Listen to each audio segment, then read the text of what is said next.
हमारे घर का परंपरा था कि घर में किसी की भी शादी होती है तो दुल्हन पहली रात दादाजी के कमरे में गुजारेगी। मगर ऐसा करने के 1 महीने के बाद वो गर्भवती हो जाती थी। जब मेरी शादी हुई तो मैंने इस रिवाज को नहीं माना और अपनी दुल्हन को दादाजी के पास नहीं जाने दिया। लेकिन 2 साल हो गए और मेरी पत्नी का कोई बच्चा नहीं हुआ।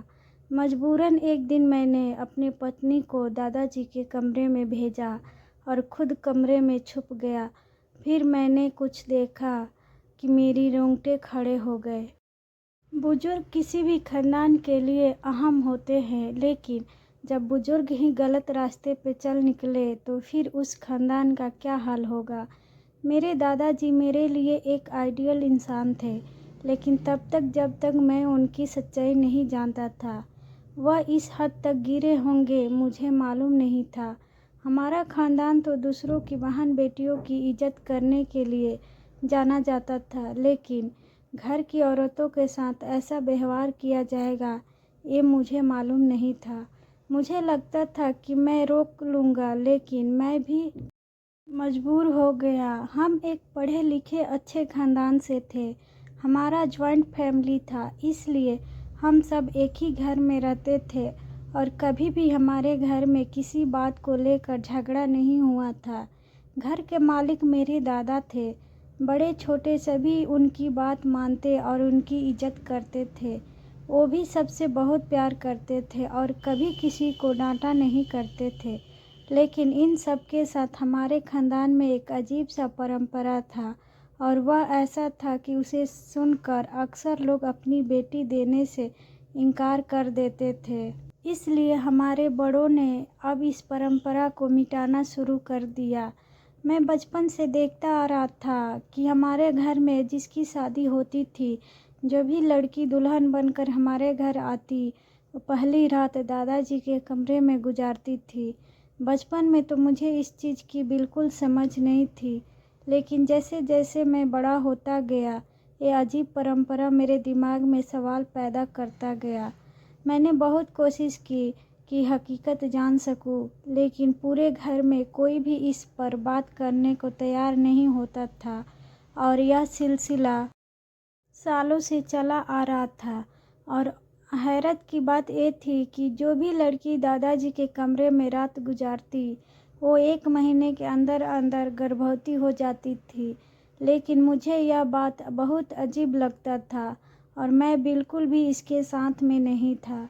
मैं अपने सारे भाइयों में तीसरे नंबर पर था। मेरे बड़े भाइयों की पत्नियों के साथ भी यही किया गया था, लेकिन उन लोगों ने कुछ भी नहीं कहा था, जिस पर मेरी उन सब से बहुत बहस भी हुई। लेकिन कोई भी मेरे सवाल का जवाब नहीं देता था, और अब मुझे इस चीज़ का जवाब चाहिए था, क्योंकि घर में मेरी शादी की बात चल रही थी और मैं जानता था कि मेरे साथ भी यही सब होगा। लेकिन मैं यह नहीं करना चाहता था। इसलिए शादी के दिन मैंने अपने बड़े भाइयों को कह दिया कि मैं अपनी पत्नी को दादाजी के कमरे में नहीं छोड़ूंगा, और अपनी पत्नी का हाथ पकड़ता अपने कमरे में चला गया। मुझे लगा कि इसके बाद दादाजी का व्यवहार बदल जाएगा, लेकिन उन्होंने मुझे एक शब्द भी नहीं कहा। उनका व्यवहार नॉर्मल ही था। लेकिन हमारी शादी को 2 साल हो गए और अभी तक बच्चे की कोई उम्मीद नहीं थी। डॉक्टर के पास गए तो सभी टेस्ट सही थे, फिर भी कुछ नहीं हुआ।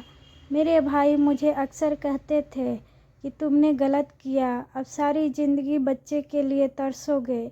लेकिन मुझे उनकी बातें सुनकर गुस्सा आता था कि मैं बच्चों के लिए गलत कैसे बन जाऊं, कैसे अपने हाथों से अपनी पत्नी को किसी दूसरे के कमरे में भेजूं। भले ही वो मेरे दादा थे, लेकिन मेरी पत्नी के लिए गैर ही थे, और मैं कभी भी इतना बेगैरत नहीं हो सकता था कि अपनी पत्नी को अपने हाथों से उनके पास भेज दूं। मेरी पत्नी को भी यह परंपरा बिल्कुल पसंद नहीं था और उसको बहुत अजीब लगता था। लेकिन जैसे जैसे समय गुजरता जा रहा था, लोगों की बातें हमें डिप्रेशन में डालती जा रही थी, क्योंकि हमारे खानदान में सबके बच्चे थे। सिर्फ हम ही थे जो इतने सालों से बच्चे नहीं किए थे, और अभी दूर दूर तक कोई उम्मीद भी नहीं थी। मेरी पत्नी अब खोई गुमसुम रहने लगी थी। शायद वो डिप्रेशन में आ गई थी। वो चिड़चिड़ी सी हो गई थी, और एक दिन उसने खुद कहा कि मुझे दादाजी के कमरे में भेज दो। मैं तो उसकी बात सुनकर गुस्से में आ गया कि मैं ऐसा नहीं कर सकता, लेकिन उसने कहा कि हम हमेशा बिना बच्चे के नहीं रह सकते, इसलिए आपको यह तो करना ही पड़ेगा। मैं उसकी बात से बिल्कुल भी हाँ नहीं हुआ, और मैंने उसे डांट कर चुप करवा दिया कि अगर बच्चे होना होगा तो भगवान हमें दे देगा। लेकिन वक्त गुजरने के साथ साथ उसकी जिद बढ़ती जा रही थी, और कोई उम्मीद नज़र आने की वजह से मैं भी अंदर ही अंदर कायल होता जा रहा था कि जहाँ बाकी सब ने अपनी बीवियों को टाइम दे दिया और शादी की पहली रात ही दादाजी के कमरे में भेज दिया। यहाँ तक कि मेरी माँ और बड़ी मम्मी, मेरी छोटी मम्मी तक एक एक रात दादाजी के पास गुजार चुकी है। तो मेरी बीवी ने भी अगर गुजार ली होती तो उससे क्या हो जाएगा। आखिरकार बहुत मजबूर होकर एक दिन मैंने दादाजी से कहा, मैं आज रात अपनी पत्नी को आपके कमरे में छोड़ कर जाऊँगा। उन्होंने कहा कि ठीक है, और उसके बाद जो वो कुछ भी ना बोले। रात हुई तो मैंने सोच लिया कि मैं भी पहले ही जाकर कमरे में छुप जाऊंगा और देखूंगा, लेकिन उसी रात मेरे दोस्त का एक्सीडेंट हो गया और मुझे इमरजेंसी में हॉस्पिटल जाना पड़ा। क्योंकि मैं बात कर चुका था, इसलिए उस रात को मेरी पत्नी दादाजी के कमरे में गई थी। दूसरे दिन जब मैं वापस आया तो मेरी पत्नी अपने कमरे में थी। मैंने उसे फ़ौरन पूछा कि रात को क्या हुआ। उसने कहा कि मुझे तो कुछ भी मालूम नहीं है कि क्या हुआ है, लेकिन जब मैं दादाजी के कमरे में गई थी, उन्होंने मेरे सर पर हाथ रखा और उसके बाद कुछ अजीब सी खुशबू आई और मुझे कोई होश ही नहीं रहा। सुबह जब होश आया तो मैं उनके बिस्तर पर सो रही थी और दादाजी सोफे पर बैठकर अखबार पढ़ रहे थे। उसके बाद मैं उठकर बाहर आ गई। उसकी बात सुनकर मुझे अजीब सा महसूस हुआ था कि दादाजी को मेरी पत्नी को बेहोश करने की क्या ज़रूरत थी, जबकि मैंने खुद अपनी खुशी से पत्नी को भेजा था। अब तो ये बात मुझे और गलत लगने लगा, लेकिन कोई भी कुछ बताने को तैयार नहीं था। मैंने दादाजी से भी सवाल किया, लेकिन उन्होंने कहा कि अभी वक्त नहीं है, इसका वक्त आया तो मैं इसका जवाब तुम्हें दे दूंगा। लेकिन अपनी पत्नी को खुश देखकर मैं भी चुप हो गया। फिर सच में 1 माह बाद मेरी पत्नी गर्भवती हो गई। अब तो मुझे अजीब सा महसूस होने लगा कि यह बच्चा मेरा है भी या नहीं। लेकिन मेरी पत्नी इस बच्चे को पाकर बहुत खुश थी और उसको खुश देखकर मैं भी खुश होने लगा था। लेकिन दिल के अंदर शक ख़त्म नहीं हो रहा था, लेकिन अपनी पत्नी के सामने जाहिर नहीं होने दिया था, क्योंकि इससे उसकी खुशी खराब हो सकती थी। मैंने सोच लिया कि मैं बच्चे के पैदा होने के बाद उसका डीएनए टेस्ट करवाऊंगा, फिर उसकी रिपोर्ट के साथ दादाजी से सवाल करूंगा। वो वक्त मेरे लिए बहुत ही मुश्किल था, क्योंकि जब भी मैं अपनी बच्चे की खुशी महसूस करके खुश होने लगता तो एक रात मेरे दिमाग में आ जाता और मैं न ठीक तरह से खुश हो पा रहा था और न परेशान। किसी तरह वह वक्त ख़त्म हुआ और मुझे भगवान ने चाँद जैसा बेटा दिया। एक खुशी इतने सालों के बाद मिली थी, इसलिए सभी बहुत ज़्यादा खुश थे, और सबसे ज़्यादा शायद मेरे दादाजी खुश थे, क्योंकि अपने पूरे बच्चों में उन्हें सबसे ज़्यादा मुझसे प्यार था, और मेरी बच्चे की खुशी शायद उन्हें सबसे ज़्यादा थी। मेरी आंखों में शक की पट्टी बंधी हुई थी और मैं उनकी खुशी को भी शक की निगाह से देख रहा था। जब हमारा सारा खानदान खुशियाँ मनाकर चले गए तो एक दिन मैंने चुपके से बच्चे को उठाया और निकल गया। मेरी पत्नी ने पूछा कि कहाँ जा रहे हैं, तो मैंने कहा बाहर से घुमा कर आता हूँ और बच्चे को हॉस्पिटल ले गया और जाकर अपना और बच्चे का डीएनए टेस्ट करवाया। मेरे दिमाग में कहीं ना कहीं ये बात ज़रूर थी कि यह बच्चा मेरा नहीं है, और बस यही चीज़ मुझे दिल से खुशी नहीं दे रही थी। और मुझे टेस्ट करवाना पड़ा, जिसका रिपोर्ट 3 दिन बाद आना था। वो 3 दिन मैंने कैसे गुजारे वो मुझे ही मालूम है। जिस दिन रिपोर्ट मिलने वाला था उस दिन सुबह से ही मेरे दिल का बुरा हाल हो रहा था। बार बार एक सवाल मेरे दिमाग में आ रहा था कि अगर ये बच्चा मेरा नाम हुआ तो मैं किस मुंह से इसको अपना नाम कबूल करूँगा और दादाजी से क्या सवाल करूँगा, जबकि मैं खुद अपनी पत्नी को उनके कमरे में छोड़ आया था। मैं रिपोर्ट लेने गया तो रिपोर्ट पकड़ते हुए मेरा बीपी हाई कर गया। शायद बहुत ज़्यादा टेंशन लेने की वजह से मैं हॉस्पिटल में था, इसलिए फ़ौरन मुझे इमरजेंसी में ले जाया गया। डॉक्टर्स मेरे घर बताना चाहते थे, लेकिन मैंने मना कर दिया कि अगर वो सब यहाँ आए तो टेस्ट का राज भी खुल जाएगा। मैं रिपोर्ट लेकर घर आ गया। मुझे हिम्मत नहीं थी कि मैं वो खोल कर देखूं कि उसमें क्या है। टेस्ट तो मैंने करवा लिया था, लेकिन अब खोल कर देखने की हिम्मत नहीं हो रही थी और खुद पर गुस्सा भी आ रहा था कि मैंने बाकी सब की तरह जो है जैसा है उसकी बुनियाद पर फैसला क्यों नहीं कर लिया। मैंने क्यों इस सारे चक्कर में पड़ा।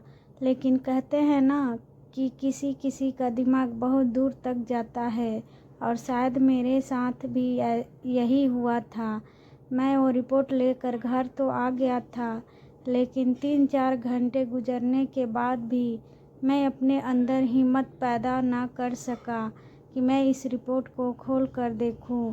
और आखिरकार मैंने उसे उठाकर अपने ऑफिस के टेबल पर रख दिया कि सुबह ऑफिस जाकर देखूंगा। लेकिन शायद भगवान को मंजूर नहीं था कि मैं इस राज पर से पर्दा उठा सकूं, इसलिए 1-2 दिन काम में इतना बिजी था कि मेरा ध्यान रिपोर्ट की तरफ से हट गया। और जब मैंने दोबारा से रिपोर्ट को ढूंढा तो मुझे नहीं मिली। शायद कागजात में कहीं आगे पीछे हो गई थी। मैंने पूरा ऑफिस छान मारा, लेकिन वह रिपोर्ट मुझे नहीं मिला था। मुझे समझ आ गया भगवान भी नहीं चाहते कि मैं इस राज से पर्दा उठा दूं। इसलिए मैंने जो है जैसा है की बुनियाद पर अपने बच्चे को कबूल कर लिया। इस सिलसिले में 2 साल और गुजर गए और मेरी पत्नी एक बार फिर गर्भवती हो गई। अब वही दोबारा मेरे दिमाग में घूमने लगा कि इस बार मैंने पत्नी को दादाजी के कमरे में नहीं भेजा था, तो फिर वो कैसे प्रेग्नेंट हो गई, और क्या मेरी पत्नी ने मेरे साथ धोखा किया है। वो खुद ही छुपकर दादाजी के कमरे में चली गई थी, लेकिन ऐसा हो नहीं सकता था। मेरी पत्नी बहुत अच्छी औरत थी, कभी कोई काम मुझसे बिना पूछे नहीं करती थी। एक बार फिर वही बात मेरे दिमाग में घूमने लगा। अब मेरा बेटा इतना बड़ा हो गया था कि मैं उसको दोबारा ले जाकर डीएनए टेस्ट करवा सकता था। इसलिए अपने बड़े बेटे को साथ लेकर मैं लेबोरेटरी चला गया और इस बार मैंने इमरजेंसी के तौर पर रिपोर्ट निकलवाई और वही खड़े खड़े रिपोर्ट देखी। और रिपोर्ट देखकर मुझे झटका लगा, क्योंकि रिपोर्ट पॉजिटिव था, यानी वो बच्चा मेरा ही था। मेरा दिमाग झटके खाने लगा कि अगर वह बच्चा मेरा ही था तो 2 साल तक क्यों नहीं हुआ। और सिर्फ एक दिन दादा के कमरे में रहने के बाद भगवान ने मुझे बच्चा दे दिया। लेकिन मेरा दिल टेंशन फ्री हो चुका था कि वो बच्चा मेरा ही है। इसलिए मैंने अपने आसपास ध्यान करना शुरू किया। मेरे सारे भाइयों के 2-3 बच्चे हैं, लेकिन की बीवियों ने सिर्फ एक रात दादाजी के कमरे में गुजारी है। इसका मतलब है कि जो मैं सोच रहा हूँ वो गलत है। अगर वो गलत है तो फिर दादाजी के कमरे में रात को जाना क्यों ज़रूरी है। वहाँ ऐसा क्या होता है कि दादाजी के कमरे में दुल्हन को बेहोश कर देते हैं।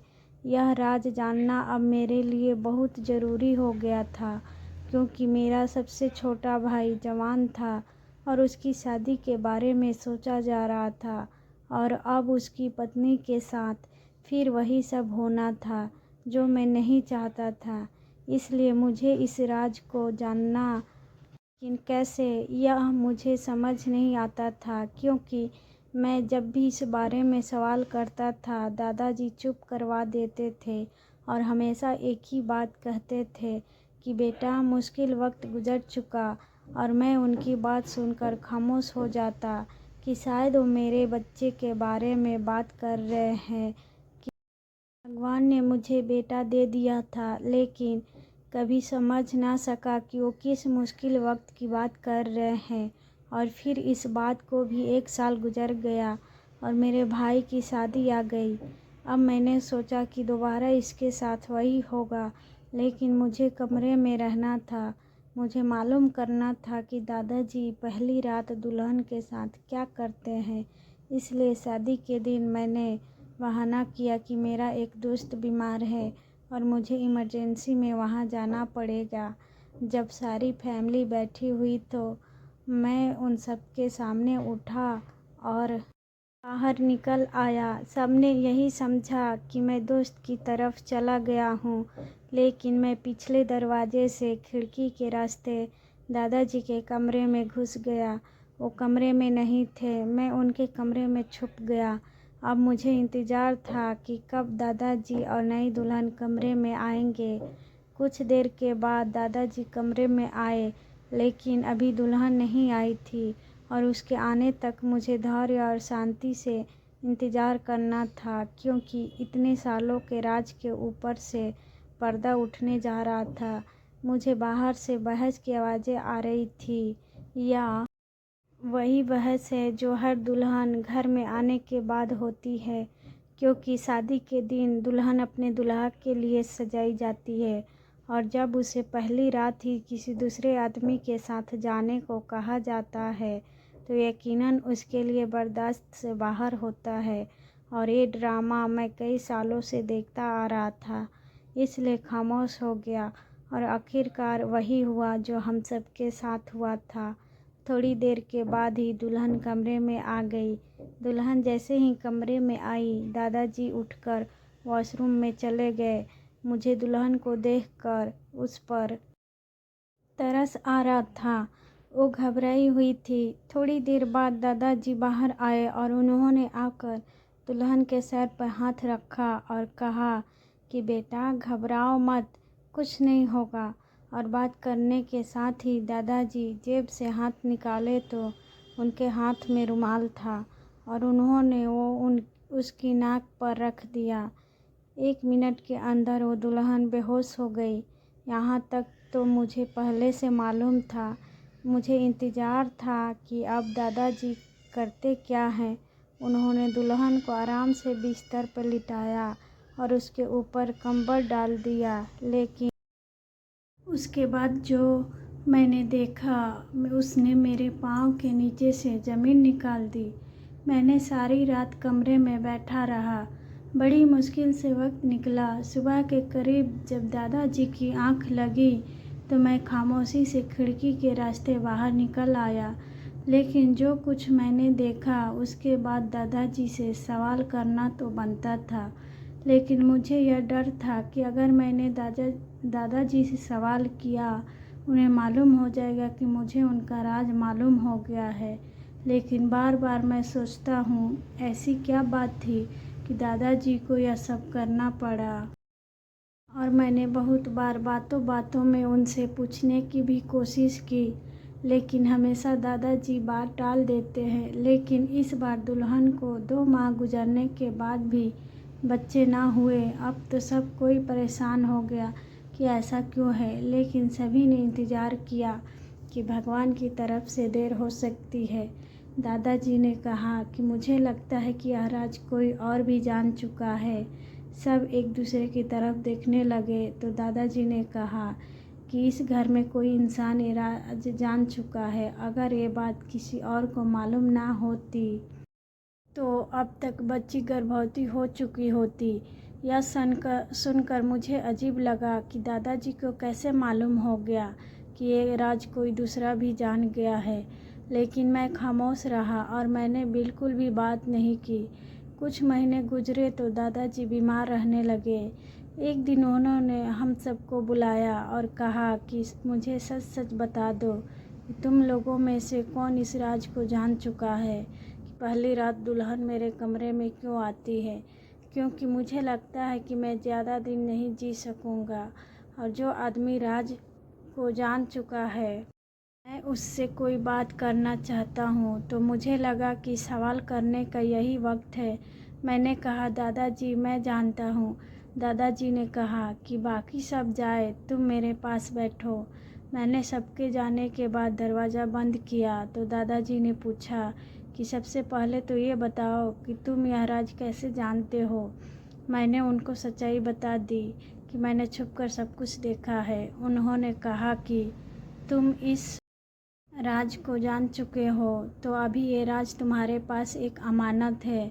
तुम्हारे पापा, बड़े पापा, चाचा, भाइयों में से कोई भी इस राज को नहीं जानता है। तुम मेरे मरने के बाद यह राज सब घर वालों को इकट्ठा करके बता देना, क्योंकि मैं जानता हूँ कि सबके दिलों में मेरे खिलाफ कुछ न कुछ गलत मौजूद है। लेकिन मेरे मरने के बाद चाहता हूँ कि सबके दिल साफ हो जाए। मेरी तरफ से मैं कोई भी पाप अपने सर पर लेकर नहीं जाना चाहता। मैंने दादाजी से सीधा सीधा सवाल कर लिया कि ये सब क्या है, आप मुझे पूरी बात समझाएं ताकि मैं सबके सवालों के जवाब दे सकूं। उन्होंने कहा कि सबको यही लगता है कि मैं जो भी दुल्हन आती है उसके साथ पहली रात को कुछ गलत करता हूं, मगर ऐसा नहीं है। हकीकत यह है कि बहुत पहले मेरे परदादा के वक्त में जादू टोना और ये सारी चीज़ें बहुत ज़्यादा हुआ करती थी। हमारे ख़ानदान में कोई और औरत ब्याह कर आई थी जिस पर कोई जादूगर था। जब वह ब्याह कर आई तो उस जादूगर ने जादू के ज़रिए से उसकी औलाद बांध दी थी। कभी भी इस ख़ानदान में औलाद नहीं हो सकता। एक बुजुर्ग ने इस जादू का तोड़ दिया था और उन्होंने कहा था कि 7 नस्लों तक आपको यह काम करना पड़ेगा, और वह यह काम है कि घर में ब्याह कर जो भी दुल्हन आएगी उस घर का जो भी बड़ा होगा वो उसको एक रात अपने पास रखेगा और वो कुछ मंत्र पढ़ेगा जो कि उस बुजुर्ग ने बताया था। और ये मंत्र किसी दूसरे आदमी को मालूम नहीं होना चाहिए, इसलिए जो भी दुल्हन होती थी उसे बेहोश कर दिया जाता है और मंत्र पढ़कर उसके शरीर के एक हिस्सों में काला धागा बांधा जाता है। यह काम 7 नस्लों चलता रहा। मुझसे पहले मेरे दादाजी और उससे पहले उनके दादाजी ये सब किया करते थे, लेकिन अब तुम लोग 7वीं नस्ल हो। तुम लोगों के बाद ये काम नहीं करना पड़ेगा। तुमने अपनी पत्नी पर यह काम नहीं करवाया था, इसलिए जादू का असर वहाँ पर था और तुम्हारा बच्चा नहीं हो रहा था। मैंने तुम्हारी पत्नी के साथ भी यही किया था और इसलिए तुम लोगों का बच्चा है। यह राज कोई भी नहीं जानता है। मैंने आज तक अपनी किसी दुल्हन को हाथ तक नहीं लगाया। वो मेरे घर की इज्जत है। मेरे मरने के बाद मेरा ये सच सबको बता देना कि सबके दिल से शक खत्म हो जाए। मैं दादाजी की बात सुनकर खामोश रह गया और मैंने दादाजी से वादा किया कि उनकी राज उनके मरने तक राज ही रहेगा। और दादाजी के मरने के बाद अगले ही दिन मैंने सबको एक साथ करके वो राज बता दिया और जिसके दिल में जो शक थे उन सब का शक खत्म हो गए। दादाजी के कमरे से सारी जड़ी बूटी निकाल कर बहते हुए पानी में बहा दिए। इस तरह 7 नस्ल पहले होने वाले एक जादू से हम सबकी जान छूट गई। दोस्तों, उम्मीद करते हैं कहानी आपको अच्छी लगी होगी। कहानी कैसी लगी कमेंट में ज़रूर बताना और ऐसी कहानी सुनने के लिए हमें subscribe and like and share ज़रूर कीजिए। धन्यवाद।